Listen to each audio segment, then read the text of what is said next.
In Central California, one prison is on the brink of war. This is a house full of gasoline. At any point, it can ignite.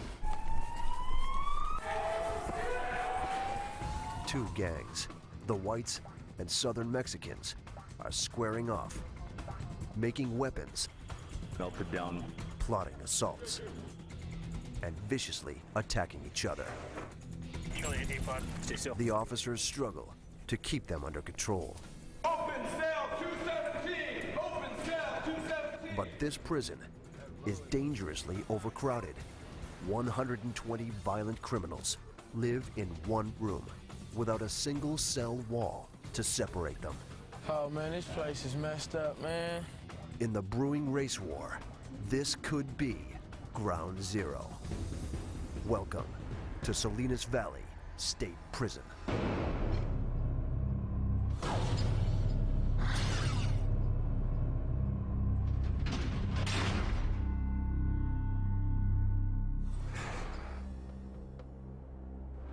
In one of California's most dangerous prisons, on one of the state's most violent yards, an inmate has just been stabbed.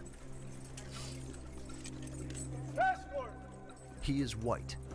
His two attackers are Hispanic. Let me have your shoes. They waited for the perfect moment to strike. Few officers were around, so the Hispanics could do the most damage. The white inmate has wounds on his chest, back, and hands. The pepper spray used to stop his attackers burns their eyes and skin. But they'll endure anything for their gang, the Southern Mexicans.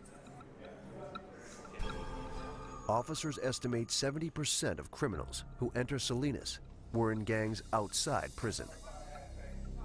Inside, they take it a step further, merging with gangs of similar ethnic backgrounds and forming massive racial armies. The gangs are notorious for their violence. Officers combat nearly 200 attacks each year. Today's stabbing took place on Sea Yard, the gang's main battleground. It's under the command of Lieutenant Joseph Celaya. This is a very violent yard. I think at one time, we were the most violent yard in the state of California. There are 4 yards at Salinas, labeled A, B, C, and D, but C is the most violent. The surrounding housing units hold a volatile mix of level 3 and 4 inmates, the 2 highest security rankings. This dangerous combination gives gangs the manpower they need to wage war. From level 4 generals who call shots from the cell blocks, to level 3 foot soldiers who carry out orders. Now, all the generals and soldiers are on the ground. Officers ordered them to get down seconds after the stabbing.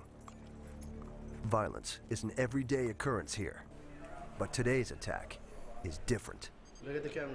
The Southern Mexican inmates struck across color lines and stabbed a white man.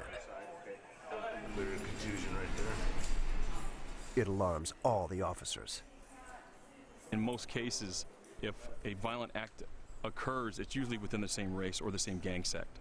But since this actually crossed over gang ties and racial ties, that puts us more uneasy because now it involves whole populations. The stabbing is the latest sign that Southern Mexicans and whites are on the verge of war. Staff discovered 6 weapons on inmates in the past week. Officers suspect they're arming themselves for a bigger battle. All the Southern Mexicans now, are they going to assault the other white inmates? We don't know that. Are the whites going to retaliate on all Southern Mexicans? We don't know that. We don't know if it's going to be ongoing. We don't know if it's going to be isolated. Officers form a human barrier between the different gangs. The inmates segregate into 5 ethnic groups: the Southern Mexicans, the Northern Mexicans, the whites, the blacks, and the others, which includes Asians and Native Americans.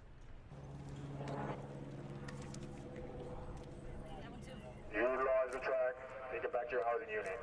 Charlie 1, A-pod. Do not cut across the grass.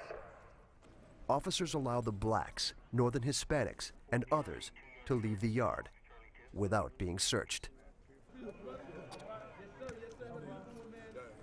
But staff take every precaution with the two gangs they're most worried about, the whites and southern Mexicans. Officers search each of these inmates for weapons by hand. All right, back up. Charlie 8 A-pod. Stay still. Prisoners hide knives, called shanks, in the ground, in their clothes, or in their bodies. Turn your face the other way, please.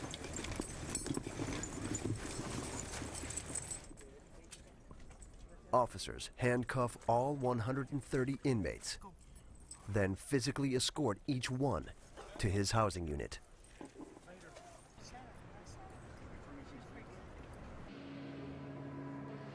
The most dangerous inmates, classified as level 4, live in C cell block.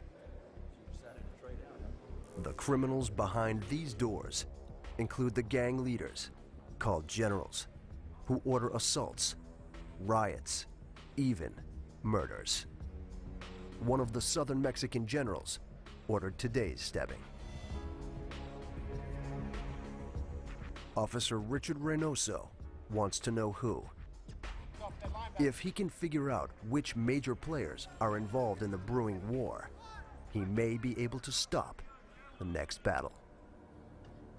The key to everyone's safety will be keeping the whites and southern Mexicans under control.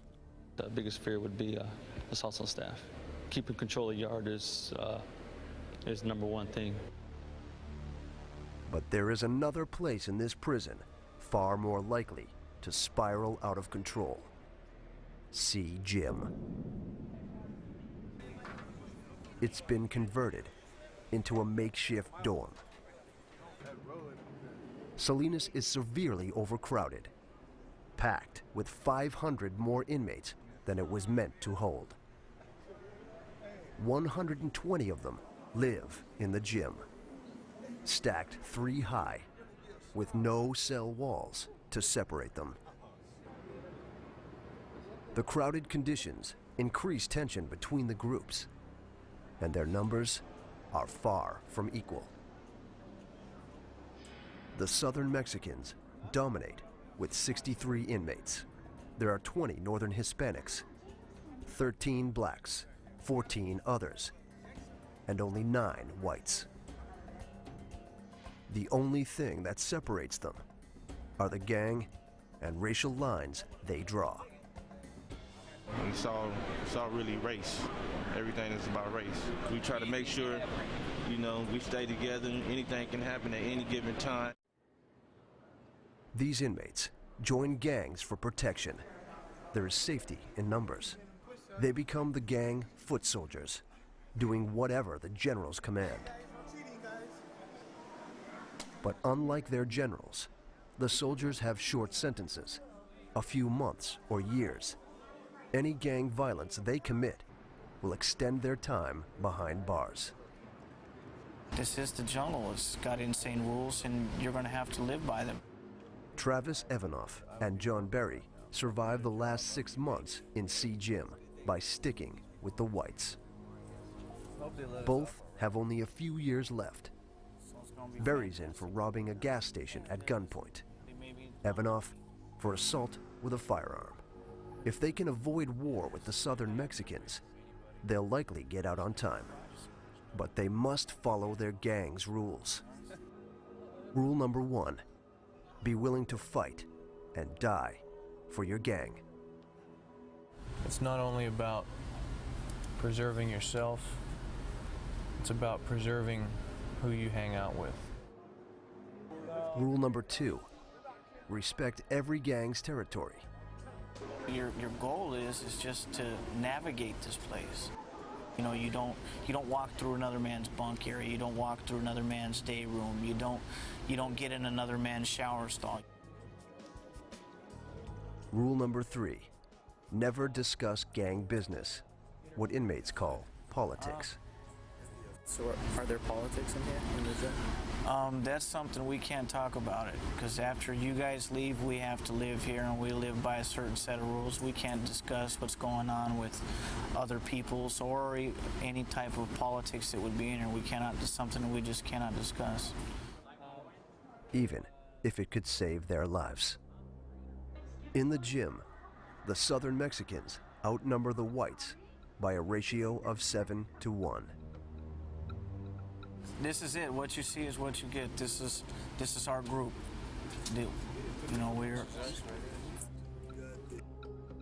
The whites occupy 3 bunks in the middle of the gym. The Southern Mexicans surround them. The other 3 groups, the Northern Hispanics, blacks, and others, are positioned on the opposite side of the gym. Most inmates must cross through Southern Mexican territory to use the bathroom, watch television, or go to the yard. The whites are trapped in a battlefield where they can't win. And Berry and Evanoff suspect their generals are plotting retaliation for the stabbing. This is it's a house full of gasoline. At any point, it can ignite. On the other side of Salinas, a busload of new inmates is pulling in. Lopez. Renteria. Of the 10 men on board, all are level 4, except one. Chris Brown is a level 3, doing time for violating parole. This is his second stint in prison. The first was for grand theft. Okay, go ahead, strip out. Everything, full Monty. An officer orders Brown to strip to make sure he isn't hiding weapons on his body. Turn around, squat cough. Or inside it. If an inmate has a weapon in his rectal cavity, a common hiding place, he won't squat and cough because he'll be stabbed internally. Brown, who has just turned 21, thinks he can handle this prison. When I hit the yard, I know exactly what to do. I ask little questions here and there to see how this prison is ran. He talks tough about what he will do and what he won't. Can't nobody dictate who you talk to and who you hang around with. That's one thing they can't do. But he's a stranger here and doesn't know what lies ahead. Shower shoes, which I'm gonna put right here. I never heard about this prison exact, but I hope it's all right. Man, I just can't wait to get a cell and call it a day. But Brown isn't heading to a cell. His new home has 120 dangerous inmates, and it's hovering on the brink of war. Brown! Coming out!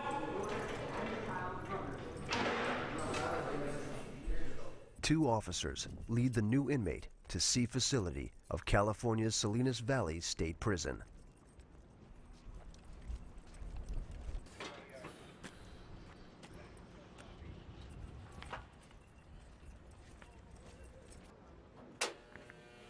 Behind these walls, a race war between the Southern Mexicans and whites is reaching a breaking point.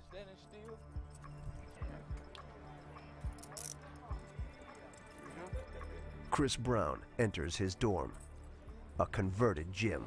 What's happening, homie? Okay, cool. Brown's white jumpsuit broadcasts that he's new. Hey, I just came to visit, that's it, homie. He scans the sea of faces for one thing: other blacks. Hey, where my people at, man? He knows that the safest place for him is with his own race. Straight this way.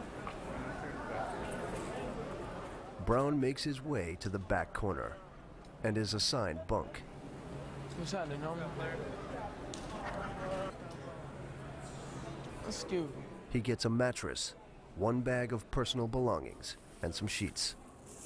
But Brown didn't expect to be sleeping with 119 other criminals. Man, I thought I was gonna go to some cells, man. His world is now reduced to the bottom bunk. Man. As he gets settled, other black inmates gather around him. Bakersfield. All right, strollers. With no bars to protect him, Brown knows his survival depends on these men. Nobody in here from Bakersfield? With each introduction, Brown identifies himself by his gang, the Crips. What's up, homie? Crip, Stroller Boy Crip. Bakersfield. From Stroller Boy Crip, Bakersfield. What's happening, homie? Crip, Stroller Boy Crip. Bakersfield, okay. At his last prison, Brown stuck with fellow gang members. But at Salinas, most inmates band together by race, not outside gang affiliations. It's only a few. It's only like you make 13. A lot of people for the road. 13 blacks in here. The group of blacks who run with two different gangs on the streets would be rivals outside prison. What's up, friends? But with the race war escalating, their safety depends on sticking together. Brown is quickly brought into the circle. He gave you some pants already? No. Where them pants at? Kent, where the pants at? His bunkmate, called a bunkie, loans him a regular uniform to help him blend in. This motherfucker followed me over here. Hadn't get finished? Inmates all around him are prepared for battle. Walking down the aisles like... They explain that the escalating war has all the groups on edge. We don't get to go to commissary, we don't do nothing here. Man. We really, and when we go to the yard, we always yard down. We always got to be on our stomachs. Blacks really don't be getting into, since I've been here, they ain't really been getting into It's been like... It's personal When you see blacks get into it, it's personal. It ain't been no stabbing between the blacks and but the Southsiders and the white boys, it's always, you know, a stabbing or some like that going down. But right now, they on lockdown. You know, somebody just got stabbed like 5 days ago or something on the yard. So they on lockdown. Man, it's been like 5, 6 of them last 2 weeks.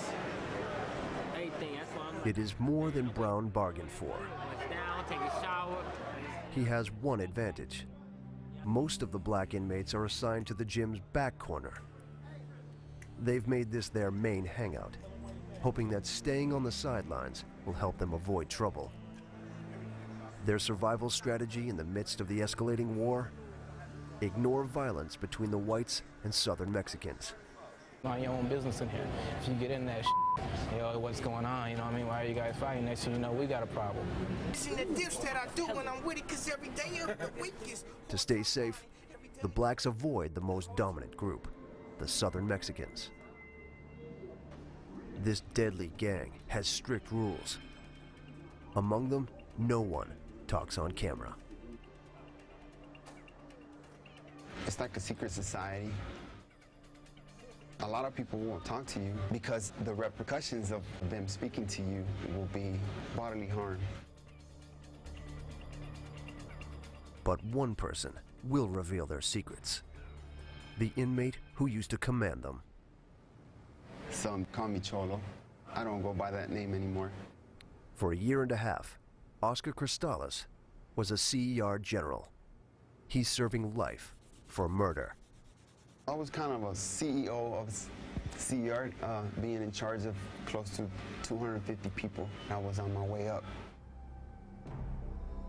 With each year behind bars, he rose in rank, fighting his way to the top with stabbings and assaults. But when Southern Mexican leaders told him to have his middle school teacher killed, Cristales refused. The Southern Mexicans now have a hit out on him. I was blinded, and it took me many years to see that. Now he lives in protective custody, away from the gang life he knows so well. Everybody was required to get up at a certain time, 5:30. You can't miss chow. In case something happened, you were there. CR was run as a military camp. When it was time for war, the orders came from his cell block.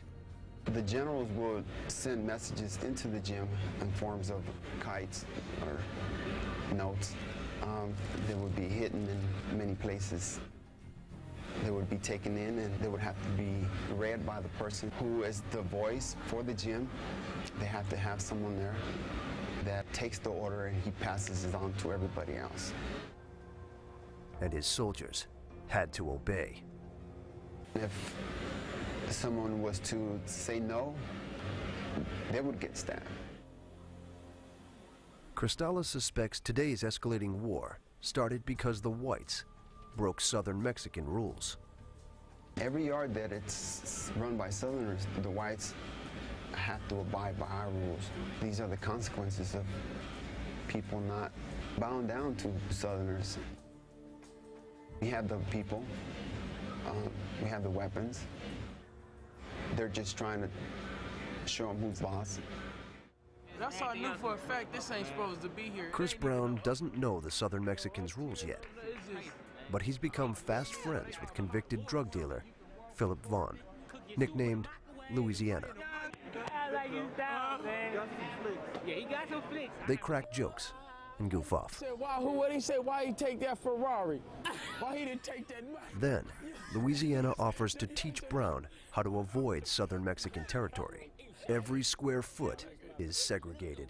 These first desks, the first 5. 1, 2, 3, 4, 5 is only ones we mess with. Okay, we don't go the first 5 desks. You know what I'm saying? You only mess with these right here. The rest of them, you know what I'm saying, down in the remainder is the Southsiders and the whites. You know what I'm saying? Excuse me, see? You know what I'm saying? Damn. Brown could be stabbed for using the wrong toilet.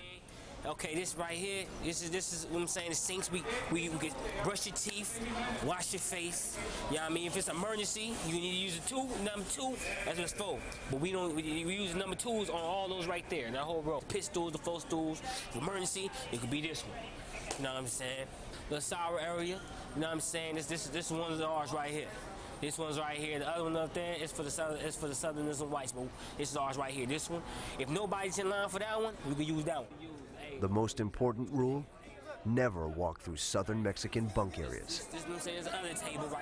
If Brown does, they'll suspect he's going to attack. Everybody right here, we don't walk straight through the day room over here, man. It's just cut off right here. When you come through from over here, cut through right here. That's day area. This is us right here, man. And there is one place that terrifies Louisiana. It's right here. Sea Yard. He refuses to go outside. That's a yard. That's our yard right there. That's the yard we go through. I don't with it though. That's our yard right there. That's the 1 yard. This is 2 yard right here. You know what I'm saying? You feel me? Nah, I'm good, man. The brewing war could spark widespread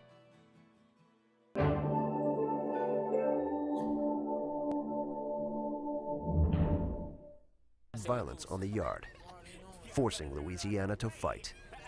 If he does, the prison will add 3 months to his sentence. Back at his bunk, Brown admits he's overwhelmed by living with 119 inmates all around him. I was counting on going to sales. Sales is cool. You ain't gotta, you know, mess with different folks. You know, just one person. But there is one thing Louisiana failed to tell him. Brown has to be careful within his own race as well. Like all gangs, the black inmates have a hierarchy, and Louisiana is near the bottom. Brown's bunkmate, Tico Mack, who goes by Holiday, is at the top, and he doesn't approve of Brown's new friend. Hey, you go buddy now. He gonna pretty much follow you anywhere you stuck. I try to warn you. Hey, I'm gonna tell you something like this, my guy. I know how to get rid of him, because I'm already knowing who's solid and who, you know what I mean? I'm gonna get at you, though, about that situation. You know him? Huh? You know him? Who? Dude. No. But I'm gonna let you know, you know. Best friends. Uh-huh. I thought y'all was best friends. Oh, no, we just chopping it. You know, I gotta meet Holiday, folks, you know what I mean? who's serving 7 years for armed assault, lets Brown know he has ways of getting rid of black inmates he doesn't like. You notice my other bunkie is gone, right? Huh? You guys notice he's missing. He's in the hole now for nothing. Oh, man, this place is messed up, man. Already. Brown finally realizes just how dangerous his new home is. This is it. That's all I got to look for until I get out. That's about it, man. Hopefully everything will go good. Hopefully. Outside C Gym, the yard is empty. The inmates are kept inside for 3 days. The whites and Southern Mexicans are peaceful. So on the 4th day, the prison allows inmates back outside. But as they head out, an alarm shrieks. It's coming from C facility.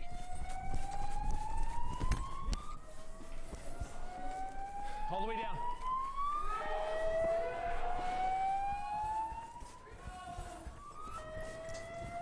California's Salinas Valley State Prison is under a Code 2 emergency, their second highest state of alert. Officers rush to C Block, but when they get there, it's over. 2 whites jumped 2 Southern Mexicans on the walkway outside their cells. They struck as soon as the cell doors opened, as the inmates walked to C Yard. It was the whites' best chance to retaliate for last week's stabbing.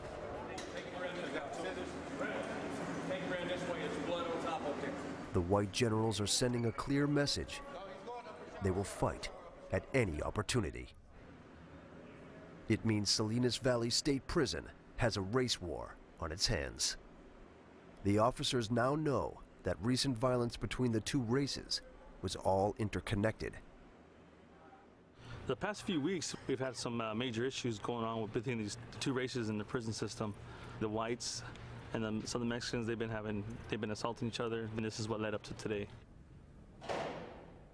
To stop the attacks, officers put C facility on lockdown.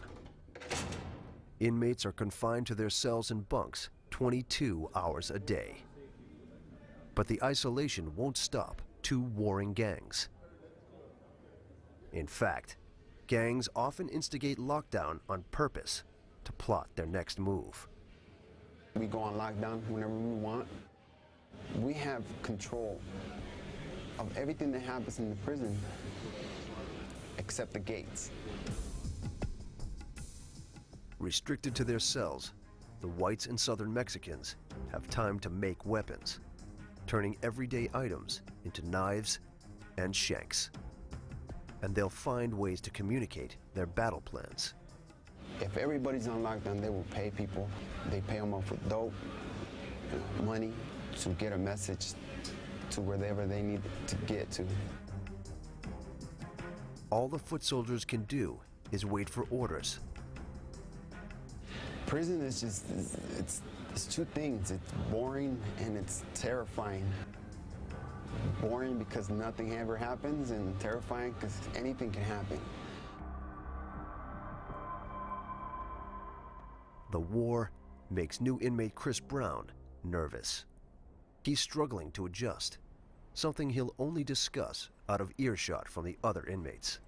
When I walked into the gym for the first time, I thought it was gonna be pretty cool, you know what I mean? You know, so I thought it was gonna be lovely.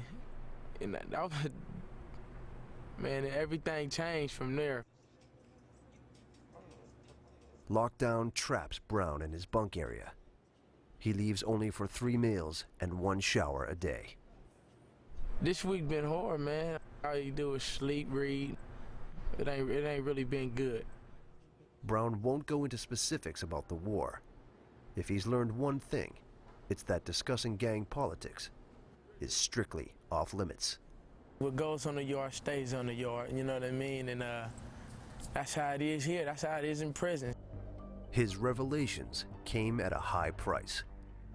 In his short time here, he's already made a terrible mistake. I did a little something I shouldn't have did already. You know what I mean? Walked in a different, in the Southsiders area on accident, you know, and my people talked to me about that. Black inmates had to apologize to the Southern Mexicans. For the black group, which is trying to lay low, it was unwanted attention. He won't make that mistake again, you know what I mean? He's a grown man. He's not going to keep just deliberately up. Let's go. If Brown messes up again, his own race could turn on him. Just a few days ago, They suddenly forced out one of their own. Louisiana is gone. The other black inmates scared him so much, he asked to be put in protective custody, the ultimate shame in other inmates' eyes. He refuses to come out of his cell, and Holiday won't say exactly what happened. Louisiana had several passes and several opportunities to be a man. He couldn't step up to the plate, so he had to go, plain and simple. Holiday wants his fellow blacks to take their surroundings seriously. You got anything to say on that, man? Especially in the midst of a war. It's not really funny in here. We might crack a joke and everyone laughs, but as far as walking around giggling like an idiot, you can't do that, man. You see, something's gonna happen to you. I'm gonna stop right there. Yeah, I'm gonna stop right there. Get that head crack wide open. Brown says he's ready to fight. We gotta stick together. That's what we gotta do. If it's three of us, if it's gonna happen, it's gonna happen. But we soldiers, man, we gonna go out right. You know what I mean? But the soldiers of C. Jim are up against another powerful group, the prison's Gang Investigation Unit. So you know who's who. Officer Reynoso gave them a lead that may help stop this war from escalating. All right, guys. He's learned high-ranking gang members in 2 cells may be making weapons for the warring gangs. One cell is white. The first target's going to be inmate Smith. The other is Southern Mexican. The team gathers to prepare for a raid. Then let's get ready to move. The inmates could become violent, using weapons against the officers, but it's the best chance the team has to stop the next battle. They'll go in at 0500 hours. Before sunrise, the gang investigation team gathers outside C facility of California's Salinas Valley State Prison. They need to catch the white and Southern Mexican inmates by surprise before they dispose of weapons or drugs. They sneak into the Southern Mexican cell block. But the inmates hear them coming. He's flushing. Crack it. Go. Down! Officers cut the water supply and blast in pepper spray. Within seconds, the inmates relent. Open cell 217! Open cell 217! Stay right here. You do one at a time. Okay. You search the other tier. Officer Lisa Zoracek investigates the toilet where the inmates were trying to ditch contraband. The item could be written gang orders, a weapon, or drugs. There's only one way to find out. What appears to be something wrapped with either white string or white paper, so not exactly sure what it is. It feels hard like it's metal. Oh yeah, sure enough. It's a weapon, wrapped in paper. The inmates sharpened it on the cell wall, evident from scratch marks. Could do some serious bodily damage, can even kill somebody. And that's not all she finds. You can tell that they got started on trying to dig. The Southern Mexicans carved out the wall to make a hiding place for weapons or drugs. But the officers stopped them before they could fill it in with a paste made of soap. The white gang cell is next. Do it now! The team catches inmate Wayne Smith and his cellmate completely off guard.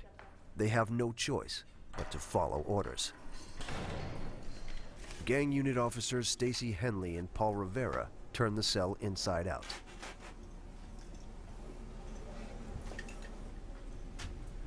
They discover a shank hidden in a sock. Henley suspects it's made of a coffee cup handle. I think that's actually one of the state-issued cups. It's the handle. There's a blue one. And it would be this portion right here. And what they do is they take a pair of boxer shorts and they pull the elastic out and they'll cut right through it. And then they take this, heat it, melt it straight or as straight as they can get it, and then they'll attach the metal and they'll Her theory is dead on. She finds the cup used to make the weapon. So this is the cup that we believe that they used to make that weapon out of. And as you can see, what they do is they cut off the end, straighten it, and then place their metal stock on there. See what kind of letter it is. Then the officers find something big, a ripped up inmate letter known as a kite. This is how the inmates communicate from one pod to another. They'll give it to someone to run from pod to pod or building to building. He said he had to take care of some debts, so he's only got one pack ground. The kite may order the white gang to carry out a hit against the southern Mexicans. Officer Henley immediately pieces it together. The information on here can be anywhere from narcotics to planned assaults. Henley discovers the kite was sent from an inmate to the target of the cell search, Wayne Smith. I'm in a dilemma, and I could really use that tool because I already promised them to Kenny. The writer promises Smith drugs in exchange for a weapon. It means more whites may be armed, and Smith, an influential white gang member, isn't about to say who. I have nothing to say about that one. Smith is serving 200 years for 8 counts of armed robbery. He's being held for questioning in a 3-by-3-foot metal cage. Smith's been in C facility for nearly a year and on lockdown for all but 2 weeks. The idle time has put him on edge. It goes on for 6 months, 8 months, a year, and then going into 18 months. It's, you know, it's hard not to have tension in there all the time. The foot soldiers heard about the cell raids, and no weapons could already be in the gym. They're trapped, restricted to their 5-by-6-foot bunk areas. As you can see, we're on bunk status. We're confined to this coffin-like space. Idle hands are no good in this place. You get idle hands, you start thinking about stuff. And if you start thinking, your mind drives you crazy. John Berry and Travis Evanoff worry the next battle in the war will involve them. Well, everybody in this gym has a date. A few months to the house, maybe a year or two, or the people on the yard are lifers. They're never going home, and this is their world. This isn't our world, we're just visitors. If they fight for the whites, their sentences may be extended. If they don't, fellow whites could assault or stab them. Just have to actually pray and hope that nothing's going to happen in between now and then, and it's going to keep us in this up prison. Okay, today's briefing is going to be on the search of C Gym. Lieutenant Joseph Celaya and his officers know the gym is one step away from exploding. If the inmates have weapons, the officers have to find them fast.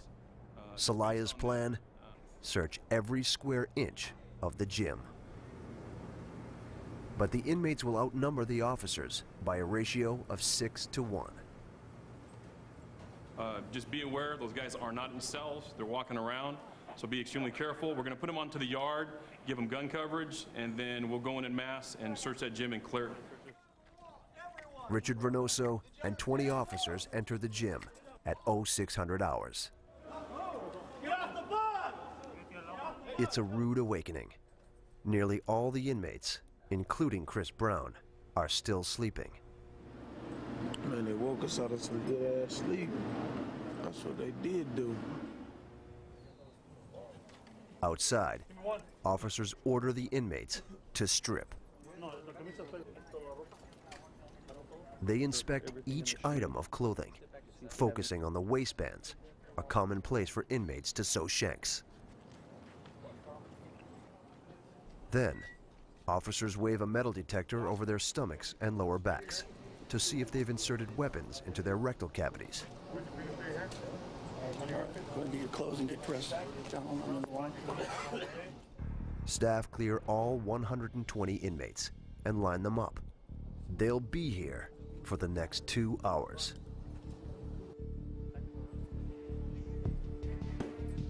We've had numerous stabbing assaults. cell fights. We had people request for protective custody. And when they were protective custody, they gave up information where weapons were stored. So that's part of the reason why we did searches of the gym. The officers hit pay dirt. They discover 3 shanks made of a toothbrush, a coffee mug, and broken bunk parts. Any of them could kill an inmate or an officer. It appears Brown's initiation is complete. He now understands Salinas Valley State Prison and their strategy to survive. But tonight, all the inmates may be sucked into the race war because the battle is about to begin. As night falls at California's Salinas Valley State Prison, the gym is seemingly normal, with inmates reading, listening to music, and watching television. But that ends as soon as our cameras leave. At exactly 8 o'clock, as 4 whites gather for the season premiere of their favorite show, Prison Break, 20 Southern Mexicans emerge from the bunk areas and attack. Other white inmates see the riot and rush to help. But they manage only a few punches before they're knocked unconscious. The Southern Mexicans are armed with crude shanks and batteries they swing in socks. Now, the whites' bunks are stripped bare. For their own safety, they're in administrative segregation, known as the Hole. This is Salinas Valley's most secure unit, where inmates are locked in their cells 23 hours a day. The whites wear handcuffs wherever they go, and are only allowed to talk to us from inside metal cages. John Berry remembers only bits and pieces of the riot. I heard shit's cracking. I looked over and saw that it was a racial riot between us and the Southsiders. And so I ran over there and got involved to try to help out. Because there was so many of them and there was so little of us, I had to try to help out as much as I could. All 9 white inmates were badly beaten. I got a black eye, some knots on my head, and I was stabbed twice in my back. My ribs prevented it from going to my lung. I got hit in the head with something, I don't remember what it was, and I remember going down. It's pretty much all I remember until I woke up in the hospital. Yeah, I received a couple puncture marks on my back, right here. The riot scared Travis Evanoff so much, he'll no longer appear on camera. Officers suspect Southern Mexican generals gave the order to strike through a kite. They believe a cafeteria worker passed it to the Sea Gym soldiers just a few hours before the riot. It only lasted about 2 minutes, but 2 minutes can seem like forever when you're getting hit. Though violent, the riot was brief. Officers think the Southern Mexicans planned it that way. They attacked near the main door, knowing staff could respond quickly before more Southern Mexicans had to get involved. The Southern Mexicans lost only a third of their gang to the Hole, maintaining their majority and ousting the whites. I'm not thinking that any one of us was a target. I think it was just get rid of the white guys, pretty much. Berry says the whites had to defend themselves. I don't deal with stuff unless it's absolutely I have to. I've been down 6 years and this is my first violence. He lost the thing he values most, his release date. The prison added 3 months to Berry's sentence. Both he and Evanoff will likely be transferred to other prisons. It's too dangerous to keep them at Salinas. Wherever they end up, they may have to fight again. Best way to describe it would be there's different countries. Sometimes we're the big country, sometimes we're the small country. And every country goes to war.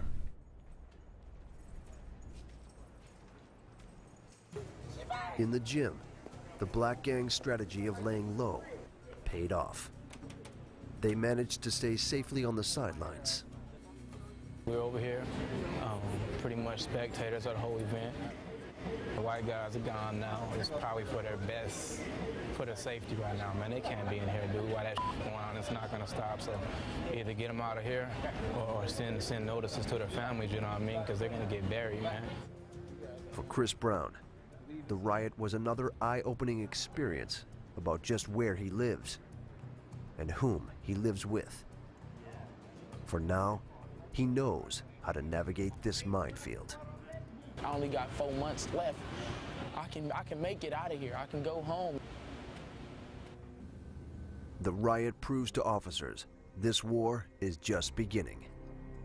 The gang generals are now willing to call up entire armies. In this overcrowded tinderbox, a spark has flared into a flame. All staff can do now is attempt to control the violence. They'll keep searching. We'll never stop searching. We search every day. We'll never stop searching. The generals will keep plotting. Well, how big it is, I don't know, but it is brewing. The whites are not going to stand down, and Southerners are going to keep doing it. So it's just the beginning. And the soldiers will keep fighting. Just like in a war, there's a general commanding the troops. That's the way it works. Because the violence will never end. In the war zone, that is Salinas Valley State Prison.